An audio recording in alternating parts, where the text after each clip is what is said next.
Assalamualaikum warahmatullahi wabarakatuh. Berjumpa dengan Pak Awan di video pelajaran mata pelajaran prakarya dan kewirausahaan kelas 11 semester 3. Pada video kali ini kita akan belajar tentang business plan atau perencanaan usaha kerajinan dari bahan limbah. Nah, mendengar kata limbah, apa yang terlintas dalam benak kita? Kira-kira apa yang terpikirkan? Apakah limbah identik dengan barang bekas, sisa hasil industri, barang yang berbau, kotor, tidak ada manfaatnya? Nah, kita akan coba perhatikan dengan cermat. Maka limbah itu secara umum dikelompokkan menjadi dua.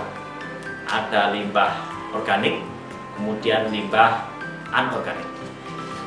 Limbah organik adalah limbah yang dengan mudah diuraikan atau mudah membusuk. Limbah organik mengandung unsur karbon, dan limbah organik ini dapat kita temukan di kehidupan sehari-hari.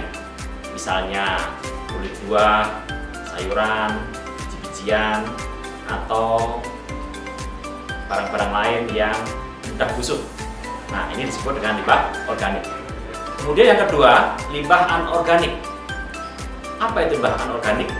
Limbah anorganik adalah limbah yang umumnya berasal dari kegiatan industri, bisa dari pertambangan atau mungkin juga sampah rumah tangga. Misalnya kaleng bekas, kemudian botol-botol plastik, kaca, karet, dan lain-lain, di mana limbah anorganik ini tidak dapat didaur ulang, tetapi dapat dipilih sesuai dengan kebutuhan. Nah, jika dinilai tidak layak pakai, maka limbah anorganik ini dapat dilebur. Sedangkan limbah yang masih dalam kondisi baik, maka dapat dimanfaatkan kembali menjadi karya kerajinan. Jika limbah sudah beralih fungsi, manfaatnya menjadi barang kerajinan, maka secara ekonomis nilainya akan meningkat. Nah, dengan itu kita patut bersyukur kepada Allah bahwasanya limbah anorganik ini juga dapat memberikan manfaat kepada manusia. Nah, di dalam pertemuan kali ini, pada pelajaran PKWI kelas 11 ini, kita mengambil aspek kerajinan, yaitu akan mempelajari manfaat limbah menjadi produk kerajinan yang unik dan menarik, sehingga memiliki nilai jual, bernilai estetis, serta mendatangkan keuntungan. Nah, perencanaan usaha atau business plan.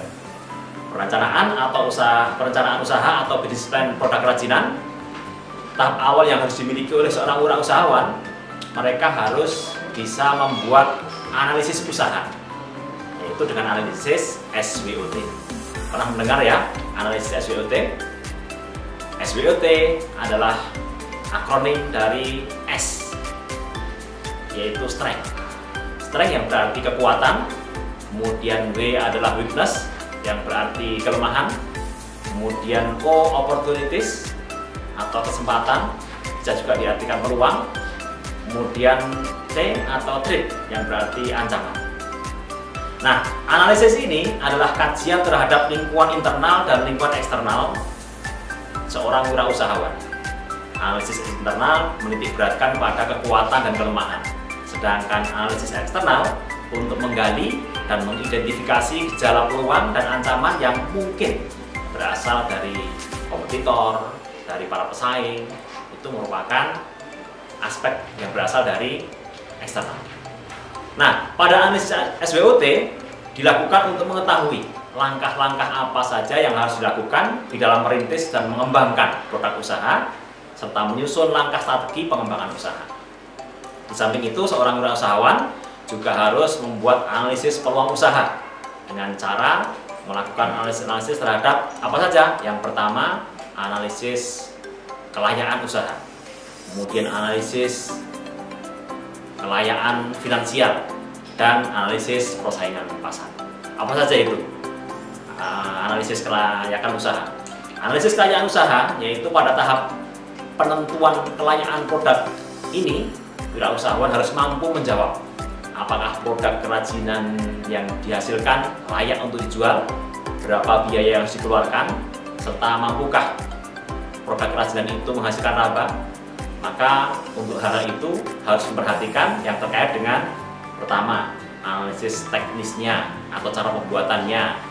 Kemudian yang kedua, analisis peluang pasar, yaitu melakukan riset pasar untuk menemukan pangsa pasar yang menguntungkan, serta kelayaan finansial, yaitu analisis segmentasi konsumen tentang perkiraan potensi pasar yang akan dituju.